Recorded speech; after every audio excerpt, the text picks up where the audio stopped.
Hi everyone, welcome to day number 28 of our Elul Shir HaShirim learning.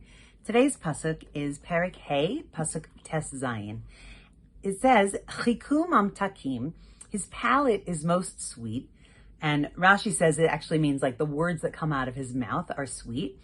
V'kulo machamadim, and all of him is a delight.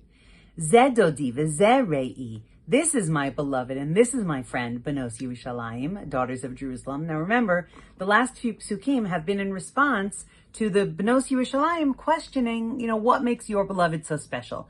And so these were all of the responses, he's like this and he's like that, and he has this character trait and that character trait, and it culminates in this pasuk. But this pasuk actually brought to mind a mashal from the Dubno Magid.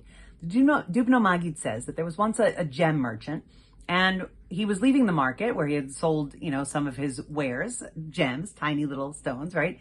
And he hires a worker to bring, to clean up kind of after him, to pack up his stuff and to, bring it back to where he's staying. And later on, when the worker comes in, the gem merchant, hears from the top floor that he's like struggling under the load of the package. And so he opens his door and he says, that's not my package. You have the wrong thing. And the worker says, how do you know that this is not your package? You didn't even open it. And the gem merchant says, no, my package is very, very light. And so if you're like krachzing and moaning under the weight of it, then you have the wrong package.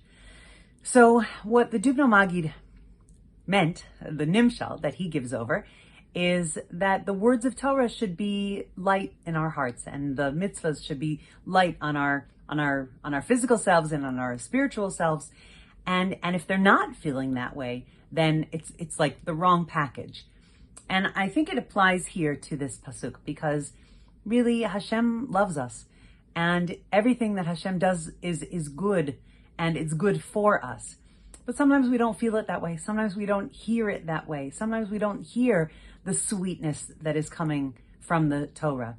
Everything that Hashem, the way that the Shir HaShirim, the way that Shlomo Melech describes, is that, everything that comes out of Hashem's mouth is sweet. But again, we don't always feel it that way. We don't always hear it that way. So I'll give us all a bracha that we should know if it's not sweet to us, if it doesn't feel sweet or sound sweet, then maybe we're like misunderstanding. Maybe we're not reading deep enough. Maybe we're not hearing with the right ears.